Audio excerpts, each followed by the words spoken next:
आप जैसे ही गलत उत्तर पे क्लिक करते हैं वह लाल हो जाता है और सही उत्तर हरा हो जाता है, और ये कहीं रिकॉर्ड नहीं होता है, ये सिर्फ आप देख सकते हैं। अगर आप चाहते हैं कि आपका स्कोर रिकॉर्ड हो तो आपको टेस्ट मोड में जाना पड़ेगा। ये प्रैक्टिस मोड है, यहाँ आपको प्रैक्टिस करना है, यहाँ कुछ भी रिकॉर्ड नहीं होगा, ये सिर्फ आप देख पाएंगे। और उसके बाद आप यहाँ पे एक्सपर्ट आंसर भी देख सकते हैं ताकि आपका कंसेप्ट और क्लियर हो जाए और आप टेस्ट में अच्छा करें। तो जो टेस्ट मोड होगा उसमें ये चीज़ें रिकॉर्ड होंगी और वेबसाइट का एडमिन आपका रिकॉर्ड देख पाएगा, लेकिन ये प्रैक्टिस मोड है। तो इसी प्रैक्टिस मोड में हम विज्ञान के सभी 80 प्रश्न पूरे करेंगे और बहुत ही कम समय में पूरे करेंगे। तो इसके लिए आपको क्या करना पड़ेगा, तो इसके लिए आपको आना पड़ेगा evidyacoach.com के वेबसाइट पे। उसके बाद आपको बिहार बोर्ड सेलेक्ट करना है। उसके बाद अगर आप साइंस पढ़ना चाहते हैं तो साइंस सेलेक्ट करना है, तो हम साइंस ही अभी पढ़ने वाले हैं। साइंस का हम प्रीवियस ईयर पेपर करेंगे, 2025 का सेट डी करेंगे, तो मैंने सेट डी को ही सेलेक्ट किया है। और एक एक करके हम जल्दी जल्दी इसे ख़त्म करते हैं, मैं ज़्यादा एक्सप्लेन नहीं करूँगा, बस इसे हम जल्दी जल्दी समाप्त करेंगे और देखेंगे कि कितने कम समय में ये हो पाता है। तो हवा में स्वतंत्र रूप से लटका हुआ क्षैतिज चुंबक हमेशा आराम की स्थिति में रहता है, तो वह उत्तर दक्षिण की दिशा में रहता है। आप जब चाहें तो यहाँ एक्सप्लेनेशन जरूर देख लें अगर आपको कोई भी कन्फ्यूजन हो तो।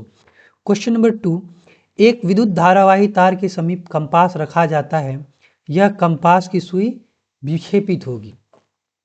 क्वेश्चन नंबर 3, फैराडे की क्रांतिकारी खोज जिसमें शामिल है, दोनों चीजें शामिल है, विद्युत चुंबकीय प्रेरण और विद्युत अपघटन के नियम। क्वेश्चन नंबर 4, विद्युत मोटर परिवर्तित करता है, तो विद्युत मोटर विद्युत ऊर्जा को यांत्रिक ऊर्जा में परिवर्तित करता है। उसके बाद फ्लेमिंग के वाम हस्त नियम में बाएं हाथ की तर्जनी संकेत करती है चुंबकीय क्षेत्र की दिशा। ये क्वेश्चन नंबर 5 है। क्वेश्चन नंबर 6, किसी चालक तार से विद्युत धारावाही प्रवाहित करने पर तार के ऊपर किस प्रकार के चुंबकीय क्षेत्र पैदा होते हैं, तो विपरीत प्रकार के चुंबकीय क्षेत्र पैदा होते हैं। जल विद्युत ऊर्जा किस प्रकार का ऊर्जा स्रोत है, तो ये नवीकरणीय ऊर्जा स्रोत है। क्वेश्चन नंबर 8, कौन सी गैस वैश्विक उष्मन के लिए जिम्मेवार है, उत्तरदायी है, तो वह है कार्बन डाइऑक्साइड। पित्त रस स्रवित होता है, पित्त रस कहाँ से स्रवित होता है, यकृत से स्रवित होता है। शुद्रांश में स्थित रसांकुर का क्या कार्य होता है, तो शुद्रांश में स्थित रसांकुर का कार्य होता है अवशोषण के सतही क्षेत्रफल को बढ़ाना ताकि भोजन का पाचन अच्छे से हो सके। उसके बाद मुख गुहा का पिछला भाग है, तो मुख गुहा का पिछला भाग है ग्रसनी कहते हैं उसे। बाहरी वातावरण में कोशिका में ऑक्सीजन का स्थानांतरण और कार्बन डाइऑक्साइड को हटाना कहलाता है, तो वो कहते हैं श्वासोच्छ्वास। इसे थोड़ा ध्यान रखिएगा। प्रकाश संश्लेषण में ऑक्सीजन का मूल स्रोत है जल, प्रकाश संश्लेषण में जल से ही ऑक्सीजन लिया जाता है और हमें मिल जाता है।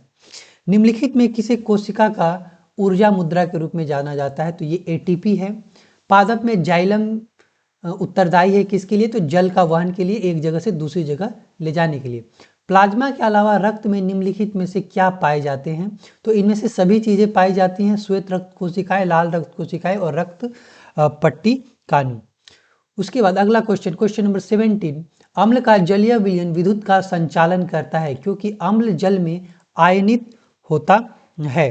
उसके बाद निम्नलिखित में कौन सा गंधीय सूचक नहीं है, तो गंधीय सूचक नहीं है पूछा गया है, तो शकरकंद है जो गंधीय सूचक नहीं है।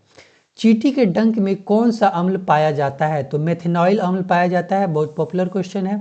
निम्नलिखित में किसको जल में डुबोकर रखा जाता है, तो श्वेत फास्फोरस को जल में डुबोकर रखा जाता है। अयस्क में अशुद्धि के रूप में उपस्थित पदार्थ को क्या कहते हैं, गैंग कहते हैं, या हिंदी में आधात्री भी कहते हैं। इसे आप ध्यान रखिएगा, दोनों में से कोई भी एक दे सकता है। निम्नलिखित में से किस धातु को चाकू से आसानी से काटा जाता है, तो सोडियम है जिसको हम आसानी से चाकू से काट सकते हैं, भले ही वो धातु है। सोने में कौन सी धातु मिलकर मिश्र धातु तैयार की जाती है, तो कॉपर को सोने में मिलाकर मिश्र धातु तैयार किया जाता है। सिलिकॉन है एक उपधातु, सिलिकॉन एक उपधातु है, ये ध्यान रखिएगा। दोहरा परिसंचरण नहीं पाया जाता है, दोहरा परिसंचरण मछली में नहीं पाया जाता है। यूरिया रक्त में कहाँ प्रवेश करती है, तो यूरिया रक्त में कहाँ से प्रवेश करती है? यकृत से प्रवेश करती है। ग्लूकोज का पुनर्वशोषण कहाँ होता है? तो ग्लूकोज का पुनर्वशोषण कहाँ होता है? ग्लूकोज का पुनर्वशोषण होता है पीसीटी में, ये याद रखिएगा। विभिन्न क्रियाओं के फलस्वरूप बने हानिकारक पदार्थों को शरीर में बाहर निकालने के तंत्र को कहते हैं। तो उत्सर्जन तंत्र कहते हैं जिससे हम हानिकारक पदार्थ बाहर निकालते हैं। मेरुरज्जु के आघात से क्या हो सकता है? लकवा हो सकता है। उसके बाद मनुष्य के शरीर में की सबसे बड़ी ग्रंथि कौन है? लीवर। बहुत ही पॉपुलर क्वेश्चन है, कंपटीशन एग्जाम में भी पूछा जाता है। क्वेश्चन नंबर 31, पादप हार्मोन कहलाते हैं, इनको फाइटो हार्मोन कहते हैं, पादप हार्मोन को। पत्तियों द्वारा कायिक प्रवर्धन का उदाहरण है, तो वो है ब्रायोफाइलम, इसमें कायिक प्रवर्धन दिखाई देता है। उसके बाद लेंस की फोकस दूरी f एवं क्षमता p हो तो उनके बीच का जो संबंध है f इंटू पी 1 होता है। क्वेश्चन नंबर 34, कैमरे का कौन सा भाग आंखों में रेटिना की तरह काम करता है? तो कैमरे में जो फिल्म होता है वो एक रेटिना की तरह ही होता है। एक स्वस्थ मानव नेत्र के लिए निकट बिंदु तथा दूर बिंदु क्रमशः होते हैं। क्वेश्चन नंबर 35, तो ये है 25 सेंटीमीटर से अनंत तक।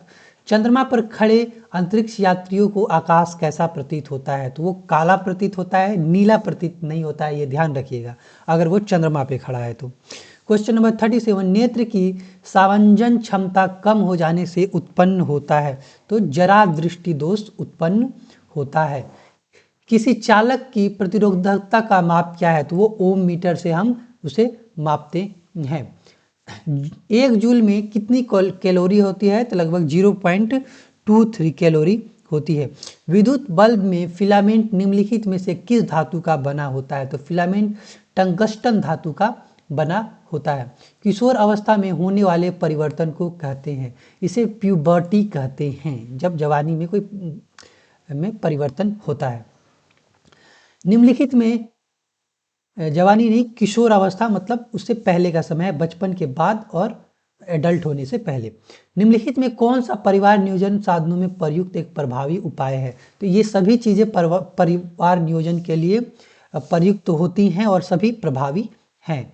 एटाविज्म का क्या अर्थ है?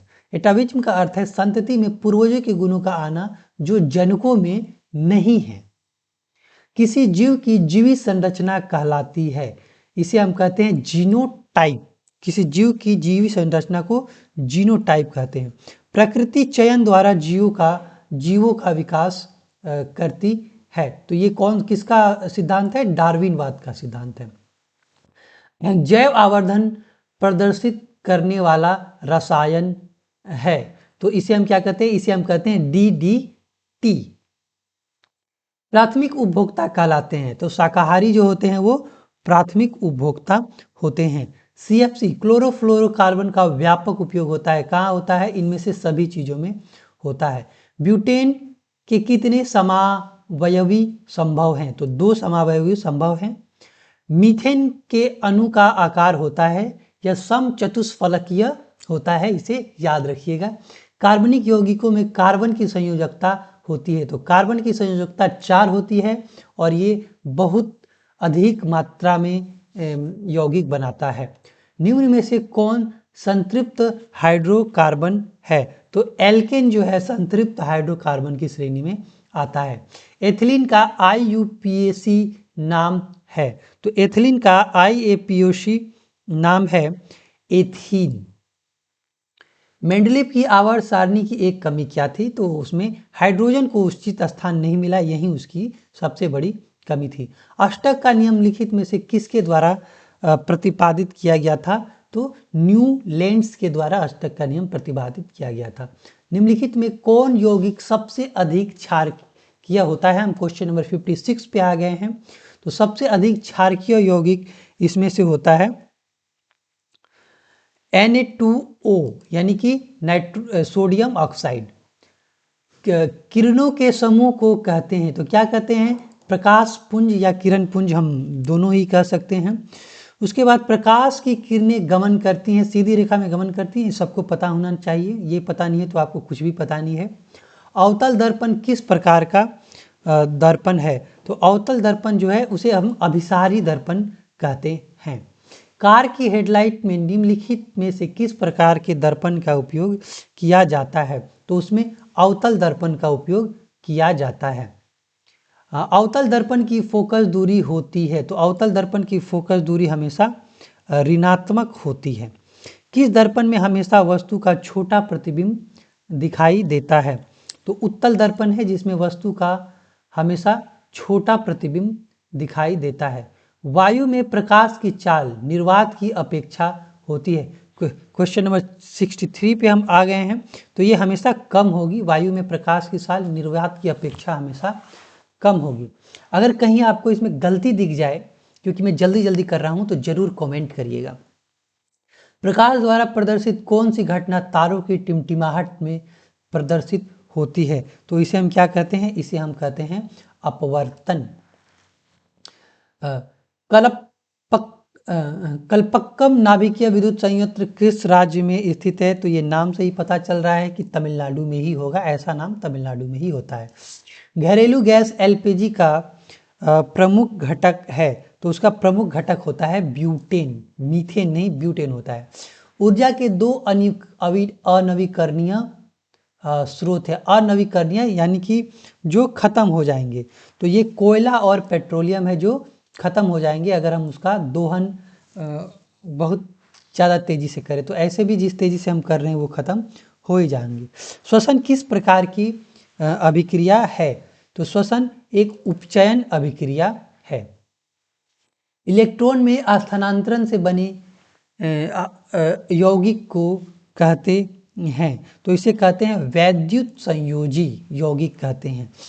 निम्नलिखित अभिक्रियाओं में कौन सा अपघटन की अभिक्रिया का एक उदाहरण है? अपघटन मतलब एक पदार्थ अनेक पदार्थों में विखंडित हो जाता है, तो ये अपघटन अभिक्रिया कहते हैं। तो ये question number option number D सही है। निम्नलिखित में किसे टार्टरिक अम्ल पाया जाता है? तो इमली में टार्टरिक अम्ल पाया जाता है, बहुत ही पॉपुलर क्वेश्चन है। बुझे हुए चूने का रासायनिक नाम क्या है? तो इसे हम कहते हैं कैल्शियम हाइड्रोक्साइड, जिसे हम बुझा हुआ चूना कहते हैं। मैग्नीशियम आवर्त सारणी में किस समूह का सदस्य है? तो ये समूह 2 का सदस्य है। आवर्त सारणी में कितने आवर्त होते हैं? तो आवर्त सारणी में कुल 7 आवर्त होते हैं। निम्नलिखित में कौन जल संचयन की प्राचीन विधि नहीं है? तो जल संचयन की प्राचीन विधि नहीं है पूछा गया है, तो डगवेल जो है जल संचयन की प्राचीन विधि नहीं है। टिहरी बांध का निर्माण का उद्देश्य क्या था? तो टिहरी बांध बहुउद्देश्य परियोजना थी, तो इसमें से सभी उद्देश्य थे। बहुउद्देश्य परियोजनाएं में एक से अधिक उद्देश्य होते हैं। अपशिष्ट प्रबंधन की नई अवधारणा क्या है? तो इसमें भी इनमें से सभी होगा, पुनः उपयोग करना, पुनः चक्रण करना और उसका कम से कम उपयोग करना। निम्नलिखित में नवीकरणीय संसाधन कौन है? तो वन है इसमें जो नवीकरणीय है, जो हमेशा उगते रहते हैं और वो हमेशा उपलब्ध होते रहते हैं। निम्नलिखित में कौन बायोगैस का मुख्य घटक है? तो बायोगैस का मुख्य घटक मीथेन होता है। और हमारा अंतिम question, question number 18, peptic ulcer हो सकता है, कैसे हो सकता है? लंबे समय तक भूखे रहने से। इसे लंबे समय तक भूखे ना रहें, और हमने ये 15 मिनट से ही कम समय में ये पूरा 80 का 80 क्वेश्चन कर लिया है। और इसी तरह आप भी जाएं evidyacoach.com वेबसाइट पे और क्वेश्चन करें और देखिए कि कितने समय में आप कर पाते हैं, और हमें कमेंट करके बताएं कि आपने जब किया, कोई और सेट किया तो कितने समय में उसको पूरा किया। हमारा ये वीडियो तो 15 मिनट से भी कम समय में पूरा हो गया, सब कुछ आपको बताते हुए। और बहुत बहुत धन्यवाद, और आपको आपकी परीक्षा के लिए ढेर सारी शुभकामनाएं।